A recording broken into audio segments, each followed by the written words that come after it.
ಛಲವಾದಿ ನಾರಾಯಣ ಸ್ವಾಮಿ ಅವ್ರನ್ನ ಗಮನಿಸ್ತಾ ಇದ್ದೀನಿ. ಅವರು ನಾರ್ಮಲ್ಲ ಅಥವಾ ಮೆಂಟಲ್ಲ ಅಥವಾ ಆಫ್ ಮೆಂಟಲ್ಲ ಅಂತ ಗೊತ್ತಾಗ್ತಿಲ್ಲ. ಯಾಕೆ ಅಂದರೆ ಫಸ್ಟು ಪ್ರೆಸ್ ಮೀಟ್ ಇಟ್ಟು ನಮ್ಮ ಪ್ರಿಯಾಂಕಾ ಖರ್ಗೆ ಸಾಹೇಬ್ರ ಬಗ್ಗೆ ಯಾವುದೋ ಒಂದು ಪದ ಬಳಸ್ತಾರೆ.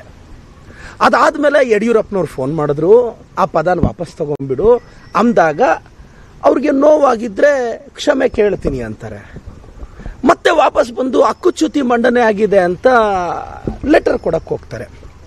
ಮೊದಲನೇ ಸಲ ಅವರು ನಮ್ಮ ಸಾಹೇಬ್ರನ್ನ ಬೈದರು, ನಾನು ಅವಾಗ ಮೆಂಟಲ್ ಅಂದ್ಕೊಂಡೆ ಅವ್ರನ್ನ. ಮತ್ತೆ ಕ್ಷಮೆ ಕೇಳಿದ್ರು, ಈಗ ನಾರ್ಮಲ್ ಅಂದ್ಕೊಂಡೆ. ಈಗ ಹಕ್ಕುಚ್ಯುತಿ ಮಂಡಿಸಿ ಗುಲ್ಬರ್ಗಾಗ ಹೋಗಿ ಏನೋ ಸ್ಟ್ರೈಕ್ ಮಾಡ್ತಿದ್ದೀವಿ ಅಂತ ಇದ್ದಾರೆ, ನಾನೀಗ ಆಫ್ ಮೆಂಟಲ್ ಅನ್ಕೊತಾ ಇದ್ದೀನಿ. ಮೆಂಟಲ್ ಆದರೆ ನಿಮಾನ್ಸಿಗೆ ಕಳಿಸಿ, ಬೇಕು ಅಂದರೆ ನಮ್ಮ ಸಾಹೇಬ್ರದ್ದು ಒಂದು ರೆಫರೆನ್ಸ್ ಲೆಟರ್ ಕಳಿಸಿದ್ರೆ ಕೆಲಸ ಬೇಗ ಆಗುತ್ತೆ, ಟ್ರೀಟ್ಮೆಂಟ್ ಕೊಡಿಸ್ಬೋದು. ಇಲ್ಲ ನಾರ್ಮಲ್ ಅಂದರೆ ಅವ್ರ ಪಾಡ್ಗೆ ಅವ್ರು ಬಿಡ್ಬೋದು. ಈ ಆಫ್ ಮೆಂಟಲ್ ಆದರೆ ಹೆಂಗೆ ಟ್ರೀಟ್ ಮಾಡೋದು ಅಂತ ನನಗೂ ಗೊತ್ತಿಲ್ಲ. ಛಲವಾದಿ ನಾರಾಯಣ ಸ್ವಾಮಿ ಅವರು ಅನ್ನೋ ಹೆಸರು ರಾಜಕಾರಣದಲ್ಲಿ ಏನಾದರೂ ಚಾಲ್ತಿಯಲ್ಲಿ ಇದೆ ಅಂದರೆ ಅದು ಮಲ್ಲಿಕಾರ್ಜುನ ಖರ್ಗೆ ಸಾಹೇಬ್ರು ಕೊಟ್ಟಿರೋ ಭಿಕ್ಷೆ. ಅಲ್ಲ ರೀ ನಾರಾಯಣ ಸ್ವಾಮಿ ಅವರೇ, ನಿಮ್ಮನ್ನು ರಾಜಕಾರಣಕ್ಕೆ ತಂದಿರೋ ವ್ಯಕ್ತಿ, ಏನೋ ಯಾವತ್ತೋ ರಾಜಕಾರಣದಲ್ಲಿ ಸಂದರ್ಭ ಬಂದಾಗ ಮಾತಿಗೆ ಮಾತು ಬರುತ್ತೆ. ಈ ಪ್ರಕಾರ ಟಾರ್ಗೆಟ್ ಮಾಡಿ ಮಲ್ಲಿಕಾರ್ಜುನ ಖರ್ಗೆ ಸಾಹೇಬ್ರನ್ನ ಡೈರೆಕ್ಟ್ ಪಾಲಿಟಿಕ್ಸಲ್ಲಿ ಯಾವತ್ತಾದರೂ ನೀವು ಗೆದ್ದಿದ್ದೀರೇನ್ರಿ? ಇವತ್ತು ಸತತವಾಗಿ 10 ಬಾರಿ ಗೆದ್ದು ಇವತ್ತು AICC ಅಧ್ಯಕ್ಷರಾಗ್ತಾರೆ ಒಂದು ದಲಿತ ಸಮುದಾಯದ ನಾಯಕ ಅಂದರೆ ಅದು ಕಡಿಮೆನೇನ್ರಿ? ನಿಮ್ಮ ಯೋಗ್ಯತೆಗೆ ಒಂದು ಎಲೆಕ್ಷನ್ ನಿಂತು ಗೆಲ್ಲೋ ಇದಿಲ್ಲ, ಬ್ಯಾಕ್ ಡೋರಲ್ಲಿ ಬಂದು ರಾಜಕಾರಣ ಮಾಡ್ತೀರಾ? ಖರ್ಗೆ ಸಾಹೇಬ್ರ ಕುಟುಂಬಕ್ಕೆ ಈ ಪ್ರಕಾರ ನೀವು ಟಾರ್ಗೆಟ್ ಮಾಡಿದ್ರೆ ದೇವ್ರು ನಿಮ್ಮನ್ನು ಒಳ್ಳೇದು ಮಾಡ್ತಾನೇನ್ರಿ? ಇವತ್ತೇನೋ ಹೋಗಿ ಸ್ಟ್ರೈಕ್ ಮಾಡ್ತಾ ಇದ್ದಾರಂತೆ. ಪಾಪ ಭ್ರಮನಿರಸರಾಗಿದ್ದಾರೆ. ಅಶೋಕ್ ಅವ್ರು ಒಂದು ಕಡೆ, ವಿಜೇಂದ್ರ ಅವ್ರು ಒಂದು ಕಡೆ, ಛಲವಾದಿ ಅವ್ರು ಒಂದು ಕಡೆ. ಇವ್ರು ಯಾವಾಗ ಯಾವ ಕಡೆ ಹೊರಟೋಗ್ತಾರೋ ಗೊತ್ತಿಲ್ಲ. ಐಡಿಯಾಲಜಿಕಲಿ ಫೈಟ್ ಮಾಡೋ ದಮ್ಮು ತಾಕತ್ತು BJP ಅವ್ರಿಗೊಬ್ಬರಿಗಿಲ್ಲ. ಅದಕ್ಕೆ IT ಅಂತಾರೆ, ED ಅಂತಾರೆ. ಮಾಡಿ, ಅದು ಮಾಡಿ, ನಿಮ್ಮ ಕೈಯಲ್ಲಿ ಇನ್ನೇನಾಗುತ್ತೆ? ಎಷ್ಟು ವರ್ಷ? 29ವರೆಗೂ ಕೇಂದ್ರ ಸರ್ಕಾರದಲ್ಲಿ ನಿಮ್ಮ ಆಟ. 29ಕ್ಕೆ ನಮ್ಮ ಖರ್ಗೆ ಸಾಹೇಬರ ಸಾರಥ್ಯದಲ್ಲಿ ನಮ್ಮ ಪಕ್ಷ ಬರುತ್ತೆ, ನನಗೆ ಭರವಸೆ ಇದೆ. ರಾಹುಲ್ ಗಾಂಧಿಯವರು ಪ್ರಧಾನಿಗಳಾಗ್ತಾರೆ. ಅದಕ್ಕೆ ನಾವೆಲ್ಲ ಹೋರಾಟ ಮಾಡ್ತೀವಿ. ಸರ್ ನೋಡಿ, ಛಲವಾದಿ ನಾರಾಯಣ ಸ್ವಾಮಿ ಅವ್ರ ಬಿಹೇವಿಯರ್ ನೋಡಿ. ಸಾರಿ ಕೇಳ್ಬಿಡ್ತಾರೆ, ಮತ್ತೆ RSS ಇಂದ ಫೋನ್ ಹೋಗಿರುತ್ತೆ. ಯಾಕೆ ಛಲವಾದಿ ನಾರಾಯಣ ಸ್ವಾಮಿ ಯಾಕೆ ಸಾರಿ ಕೇಳಿದೆ ಅಂತ ನಮ್ಮ ಯಡಿಯೂರಪ್ಪ ಸಾಹೇಬರು ಅಲ್ಲ ಗೊತ್ತಿಲ್ಲ, ಯಾರೋ ಫೋನ್ ಮಾಡಿರ್ತಾರೆ. ಅದಕ್ಕೆ ಮತ್ತೆ ಇಮಿಡಿಯೇಟಾಗಿ ಮತ್ತೆ ಬೈದ್ಬಿಟ್ಟಿರ್ತಾರೆ. ಈಗ ಛಲವಾದಿ ಅವ್ರು ಮತ್ತೆ ಯಾಕಪ್ಪ ಬೇಡ ಅಂದ್ಕೊಂಡಿರ್ತಾರೆ. ಮತ್ತು RSS ಅವರು BJP ಅವ್ರು ಎತ್ಕಡ್ತಿರ್ತಾರೆ. ಪಾಪ ಛಲವಾದಿಯವ್ರನ್ನ ಬಳಸ್ಕೊಂಡು ಬಿಸಾಕ್ತಾರೆ. ಛಲವಾದಿಯವ್ರಿಗೂ ಗೊತ್ತು, ದಲಿತರಿಗೆ ನ್ಯಾಯ ಕೊಡೋದೆ ದಲಿತರಿಗೆ ಅಲ್ಲ ಸರ್, ಅಹಿಂದಾಗೆ. ನಾನು ಅಹಿಂದ ಹುಡುಗ, OBC ಹುಡುಗ. ಕಾಂಗ್ರೆಸ್ ನ್ಯಾಯ ಕೊಡುತ್ತೆ ಅನ್ನೋ ಕಾರಣಕ್ಕೆ ನಾವು ಪಕ್ಷ ನಂಬ್ಕೊಂಡು ಬಂದಿರೋದು ಐಡಿಯಾಲಜಿಕಲಿ. BJPಯಲ್ಲಿ ಅಪ್ಪರ್ ಕಮ್ಯುನಿಟಿಗೆ ಬಿಟ್ಟು ಲೋಯರ್ ಕಮ್ಯುನಿಟಿಗೆ ನ್ಯಾಯ ಎಲ್ಲಿದೆ ಅಲ್ವಾ? ಇಲ್ಲಿ ನಮ್ಮ ಪಕ್ಷದಲ್ಲಿ ಸಾಮಾನ್ಯರಿಗೆ, ನನ್ನಂಥ ಅಪ್ಪ ಅಮ್ಮ ಇಲ್ದವ್ರ ಹುಡುಗನ್ನ, ಬ್ಯಾಕ್ಗ್ರೌಂಡೇ ಇಲ್ಲದೆ ಅವ್ರ ಹುಡುಗನಿಗೆ ಕಾಂಗ್ರೆಸ್ಸಲ್ಲಿ B ಫಾರ್ಮ್ ಕೊಟ್ಟು ಅಖಾಡಕ್ಕೆ ಕಳಿಸಿ ಗೆಲ್ಲಿಸುತ್ತೆ ಅಂದರೆ ನನ್ನ ಪಕ್ಷದ ತಾಕತ್ತು.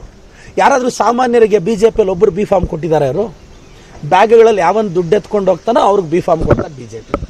ಆದರೆ ಯಾವುದೇ ಹಿನ್ನೆಲೆ ಇಲ್ಲದ ನನ್ನಂಥ ಹುಡುಗನಿಗೆ ಟಿಕೆಟ್ ಕೊಡುತ್ತೆ ಅಂದರೆ ಇದು ನನ್ನ ಪಕ್ಷ OBC ಪರವಾಗಿರೋ ಪ್ರೀತಿ ಅಂತ ನಾನು ಹೇಳಕ್ಕೆ ಬಯಸ್ತೇನೆ ಸರ್.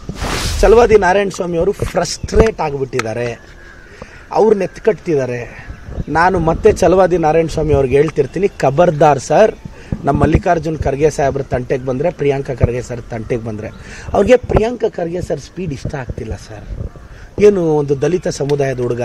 ತುಂಬ ಜನ ಹೇಳ್ತಾರೆ, ರೀ ಛಲವಾದಿ ನಾರಾಯಣ ಸ್ವಾಮಿ ಅವರೇ, ನೀವ್ಯಾಕ್ರಿ ಪ್ರತಿ ಸಲ ಮಲ್ಲಿಕಾರ್ಜುನ್ ಖರ್ಗೆ ಸಾಹೇಬ್ರ ಮಗ ಪ್ರಿಯಾಂಕಾ ಖರ್ಗೆ ಅನ್ನೋ ಲೇಬಲಲ್ಲೇ ಮಾತಾಡ್ತೀರಾ? ರೀ ಹೀರೋ ಮಗ ಹೀರೋ ಆದರೆ ಫಸ್ಟ್ ಶೋನೇ ಓಡುತ್ತೆ ರೀ. ಸೆಕೆಂಡ್ ಶೋ ಓಡಬೇಕು ಅಂದರೆ ತಾಕತ್ತಿರಬೇಕು ಕಂಟೆಂಟಲ್ಲಿ.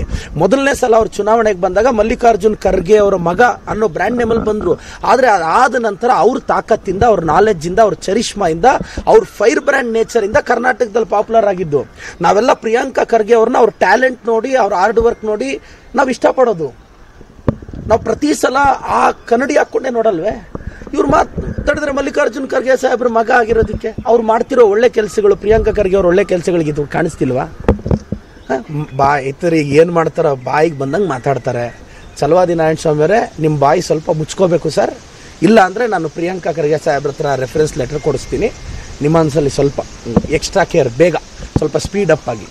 ಯಾಕೆಂದ್ರೆ ಅವ್ರು ಬಾಯಿ ಬಡ್ಕೋಬೇಕಲ್ಲ ಆಚೆ ಬಂದು. ಅದಕ್ಕೆ ನಿಮ್ಮ ಮನಸ್ಸಲ್ಲಿ ಬೇಕು ಅಂದರೆ ಸ್ಪೆಷಲ್ ಟ್ರೀಟ್ಮೆಂಟ್ ಕೊಡ್ಸೋಕ್ಕೆ ಪ್ರಯತ್ನ ಪಡ್ತಾರೆ.